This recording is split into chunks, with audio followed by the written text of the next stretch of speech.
Hi everyone, my name is Jan Albers and I am from McKendree University and I do have a history in public health. So I wanted to share some of the latest information on leadership practices, and I am going to be bringing you key tools from some of the most prominent resources for leadership practices, and that includes but not limited to the Center for Creative Leadership, the Institute for Healthcare Improvement, and some of the leadership leaders in our world, such as GANs. So that correlates with some of the things that you do each and every day as far as organizing community principles, and that kind of marries leadership and what we're seeing in the shifts and changes in leadership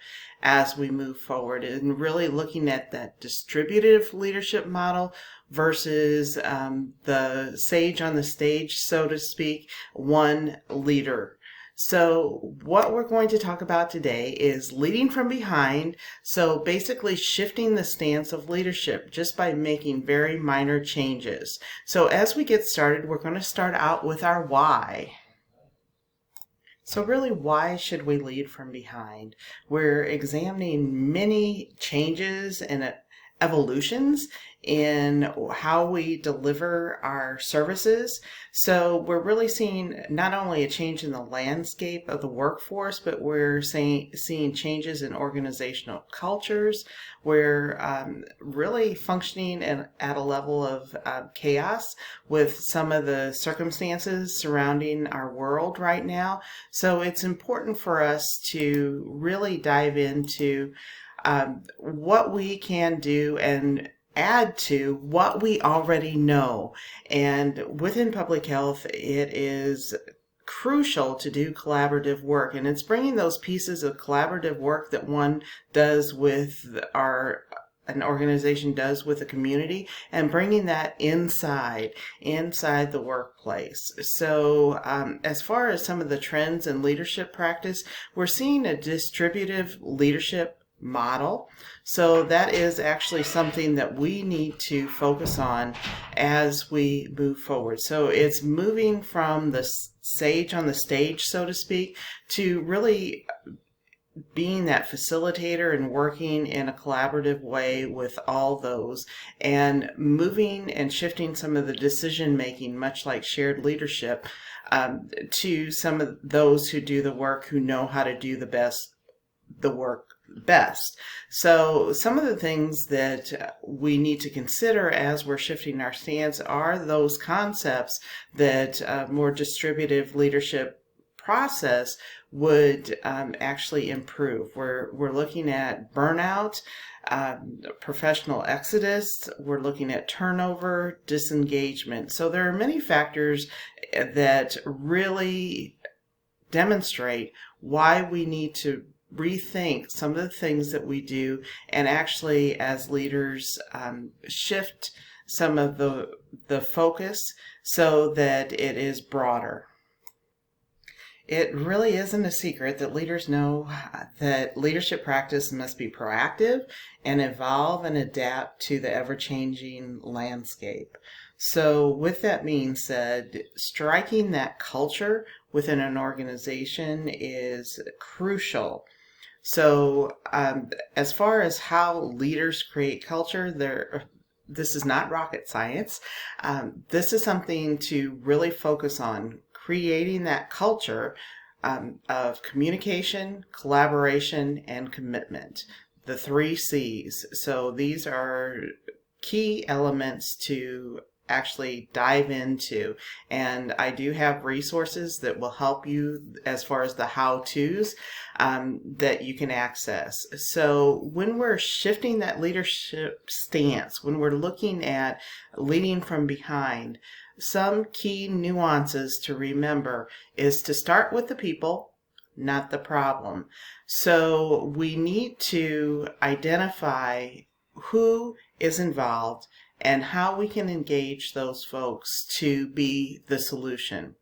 And along with those community organizing principles, we want to do with and not for. So we want to do change or do improvement with, rather than that front-facing stance of we're doing this for and demanding for. And I realize that sometimes we need to do that, but in general, to engage folks to move forward with and engage those folks who are actually doing the work to be the improvement and be the change.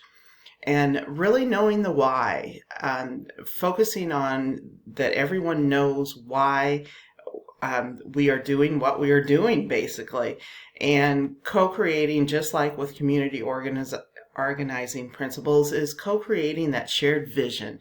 So making those connections and assuring that there is mutual benefits. Again, flipping back to we want to do change with and not to or for. So we want to really have that strong engagement piece. So as we think about creating that culture, something that is crucial is knowing about those evolving partnerships, changes in values, beliefs, and attitudes that really demand a different leadership skill set.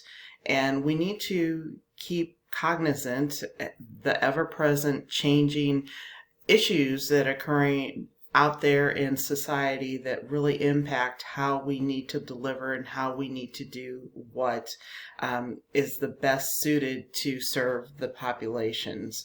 So it's really important to think about how to create that culture to accommodate for rapid adaptation, which you all have experienced, no doubt, and versus that incremental change that requires, what we want to focus on is making sure that we are making those changes that requires those collaborative works and that interdependent culture that spans across all the functions, all the different disciplines, and across organizations. So we want to think big picture as far as the culture outside of us and accommodate for that culture.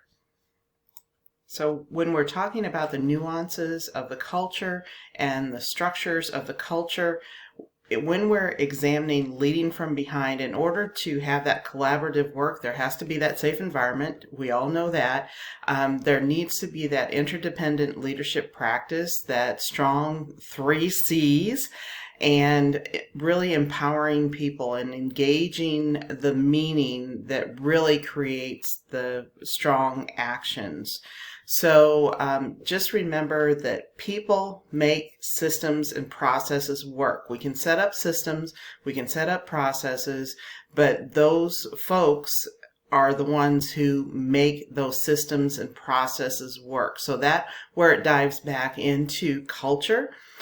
We can set up the most complex and best systems, but if the people aren't engaged and actually aspire to make those systems and processes work, that's where we have failed improvements and failed change, that they revert back to previous practices.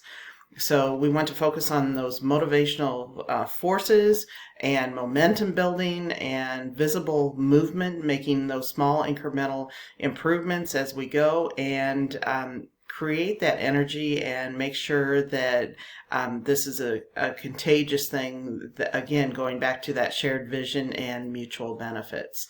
So very often we use the word empowering, and sometimes we lose the meaning because we overuse the word. So when you're thinking about empowering, think about the power with, working with, and engaging the power to. So again, doing those activities that will help to engage folks and give them the safe environment so they do have the power to elevate outcomes, and engage that power within. So when we're thinking empowering, once again, power with, power to, and power within, those are key elements to consider. As promised, I have some resources here for you, and these are for your future reference. And all of these have really valuable information and provide some substantiation to the content that I've included as far as leaders changing their stance in how they deliver the services or work with those that they serve. So the Center for Creative Leadership, the white paper, is really very valuable. So I suggest that you take a look at that in examining some of those emerging leadership practices.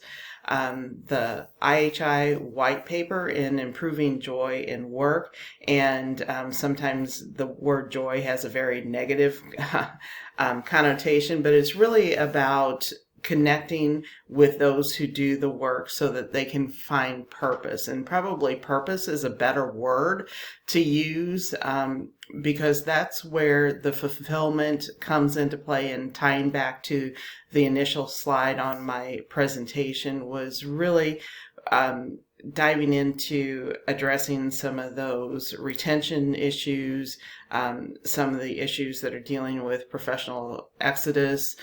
All of those factors are important because we want those to have purpose in their work, as well as that's where we get the shared vision and the mutual benefit. So it all ties together, and that's what's so important. And that's why I have the presentation in the circles and the continuum, because it's really how everything ticks and ties together to make that culture.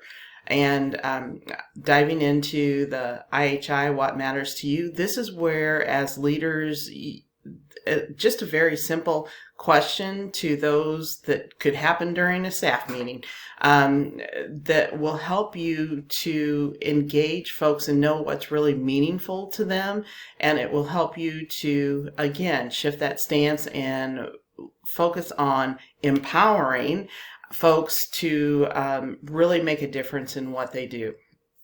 And there's a great amount of correlation, emerging data about community organizing skills and creating the joy in work or the purpose in work. And that just ties what you all do the best, but bringing those community organizing skills within the workplace really makes a huge difference overall. And Marshall Gans was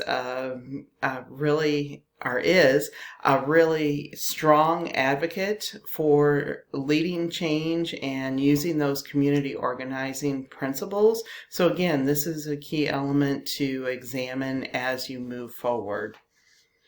So basically, you have the skills. It's just shifting the thought process to integrate within your own organization. And here we are at our conclusion. Next steps. Focus on the power of many. Examine distributive leadership. Engage those who do the work to improve the work. Move to an interdependent stance to create a culture of collaboration. Those are all areas of focus as we discussed earlier. In order to make greater outcomes, we need to focus on the organization as a whole and use that capacity to elevate outcomes. And shifting from the leader being in front and prescribing where we need to go, and that doesn't happen, that needs to happen, but focus on those folks who do the work to improve the work. And again, that ties back to engagement and focusing on mutual benefits and shared vision. So moving to that interdependent leadership stance is crucial to create a culture of collaboration. And we dive back into those 3 C's, how you create that culture.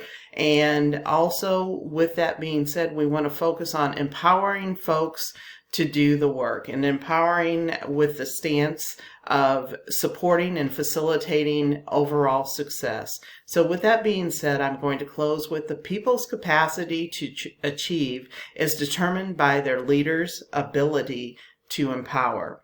So keep that in mind, keep facilitating, keep empowering, and good luck to you, and thank you for all of your work.